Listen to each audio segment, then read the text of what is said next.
Hey, welcome back to Gold and Blue today, everybody. If you are a college football fan, go ahead and hit the like and subscribe button. That is all we do here every single day. And don't forget to send gear to represent your team and yourself to be a part of my background forever. All you have to do is send your gear to P.O. Box 360, Liberty, South Carolina 29657. And West Virginia is facing the most important game of the year again. First, it was the backyard brawl against Pitt. We lost that game. Then it was Kansas. We lost that game. Of course, we beat Towson, but that didn't mean anything. Now it's on the road to Virginia Tech. Now that's the most important game of the year. I would agree with that, but so were the other games, and we lost those. I just don't get it. It sucks sometimes to be a West Virginia fan. Like, I'm so freaking frustrated with this team. We finally get the offense figured out, and then our defense goes MIA. And I know we lost a lot of players from last year's team, but we've proven under Neil Brown that even when we lose star players, we can coach up the current players and have a good defense again. But that is not the case this year. We finally have an amazing offense, and now we have a terrible defense.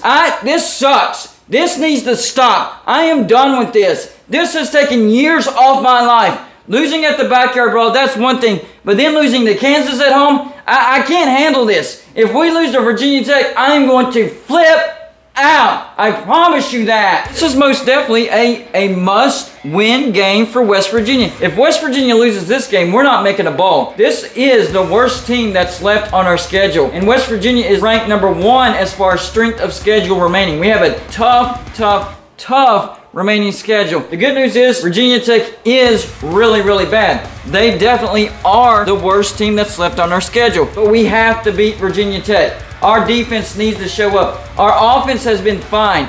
It's almost like we're the complete opposite team of 2020 and 2021. All offense, no defense. Did Neil Brown turn into Dana Holgerson this year? What in the world is going on in Morgantown? Here's the weird thing about this game. So West Virginia is actually 1-2, dead last in the Big 12 because of the loss to Kansas. And Virginia Tech's 2-1, and they're actually first in the ACC Coastal because of the win against Boston College. So Virginia Tech, their first game, they lost at Old Dominion 20-17, beat Boston College at home 27-10, beat FCS Wofford at home 27-7. They have a bad offense. They're averaging 14.7 points per game. That's 122nd. For West Virginia, we're averaging 46 points per game. That's 12th.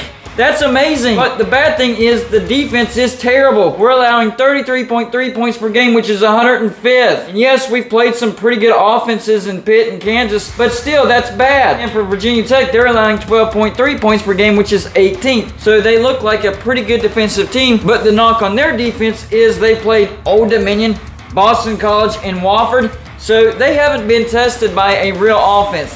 That defense is going to be tested. West Virginia will be able to move the ball on Virginia Tech. The question is, can we put it into the end zone enough times to win this football game? Now, West Virginia opened up as a 7 or a 6.5 point favorite, and apparently people are taking Virginia Tech in the points, and the line has fallen to West Virginia favored by 1.5. Hopefully, all those people lose their money, and that was a bad bet. Hopefully, West Virginia wins this game comfortably, but the way their defense has been playing, I'm not so sure. The bright spot is this is by far the worst offense that they've played, so maybe they can actually hold their own in this game. For West Virginia, JT Daniels having a fantastic year. 67 for 104, that's 64.4%, 743 yards, 6 touchdowns, and 2 interceptions. Honestly, those 2 interceptions should not exist. The first one in the Pitt game, it was a throw that was perfectly thrown to Bryce Ford Wheaton. He just didn't see it into his body. It bounced up, Pitt intercepted, of course, a Pitt 6. And the second interception happened in overtime against Kansas, and West Virginia should have taken care of Kansas. So JT Daniels has 2 picks, but both of them were pick 6s. That cost us the football game. That's the kind of season that West Virginia's having. JT Daniels is having a great season. He is not the reason why West Virginia has lost these football games, but the 2 interceptions that he has thrown, not really his fault. Both of them should not have happened. Turned out to be pick 6s that lost the game for West Virginia. That is the kind of dumb luck that West Virginia has. I'm telling you, that sums up the fandom of West Virginians. We also have a great running game. C.J. Donaldson, 274 rushes. He's averaging 9.4 yards a carry and 6 touchdowns. ESPN still has him labeled as a tight end. Somebody clear that up for me. Is he still labeled as a tight end and we're just running him as a running back? And then there's Tony Mathis, 234 rushing yards, 4.8 yards a carry, and 2 touchdowns. So 2 competent running backs. Hopefully West Virginia runs the the ball more, because that will help wear out the defenses of the other teams and give our defense a break. Bryce Ford Wheaton having a great season at wide receiver so far. 24 receptions for 296 yards and 4 touchdowns. What about Virginia Tech? Their offense, not good. Grant Wells, the transfer from Marshall, the dude is struggling. 63 for 96, that's 65.6%. So completion percentage not bad. 651 yards, 4 touchdowns, but 4 interceptions. The dude has been bitten by the interception bug. Keyshawn King, 23 carries for 175 yards, that's 7.6 yards a carry and 1 touchdown. So we do have to watch out for Virginia Tech's running game. And their leading wide receiver, Caleb Smith, 8 receptions for 131 yards and 1 touchdown. West Virginia with the far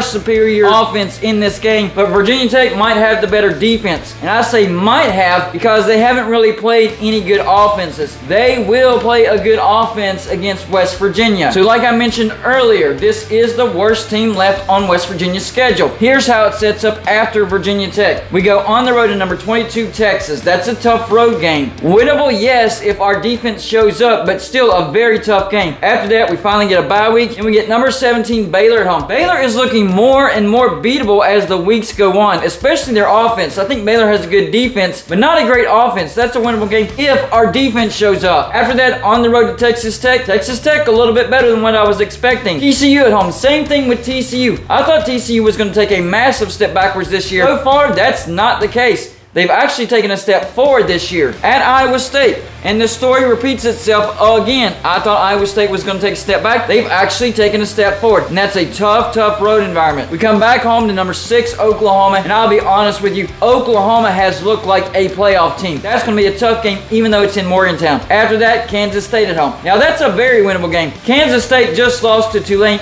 at home. Kansas State not looking good at all. And then finally, on the road to number 9, Oklahoma State. Oklahoma State's defense has taken that step back that I thought they would, but their offense is looking pretty good. That's going to be a tough game as well. Virginia Tech, by far the easiest opponent left on West Virginia's schedule. So if West Virginia doesn't win this game, we're not going to go to a bowl. And if we do win this game, there's still some tough games out there. We had a chance to beat Pitt in the backyard brawl. I was not expecting a loss to Kansas, so this moment right here, I was not expecting. 1 and 2 going into the road trip to Virginia Tech, and that is a very tough road environment. We are playing an inferior team. That helps. Virginia Tech is the inferior team. But will the road environment get to West Virginia? Well, I'll tell you one thing. It won't get to JT Daniels. JT Daniels is fine in Morgantown, in Blacksburg, in Pitt, on the Moon. It doesn't matter. That dude is fine. He'll be JT Daniels no matter what. My question is the defense and drop catches. These receivers have got to stop dropping these catches. If we can clean that up, West Virginia should blow out Virginia Tech, but I still think West Virginia is going to have some issues in this game. However, I do think West Virginia wins this game. I think the final score is going to be in the neighborhood of 31-24. I don't expect Virginia Tech to score a lot of points. Their offense is downright anemic, but I do expect them to put up 3 touchdowns or so because our defense isn't that great. I think our offense will have no problem scoring 30 points or more. So the biggest question is, can Virginia Tech's offense finally break 30 points? I don't think they can. And West Virginia could actually break 40 points. That's how good our offense is. However, the road environment keeps it closer than what it would be in Morgantown. But if we do lose this game,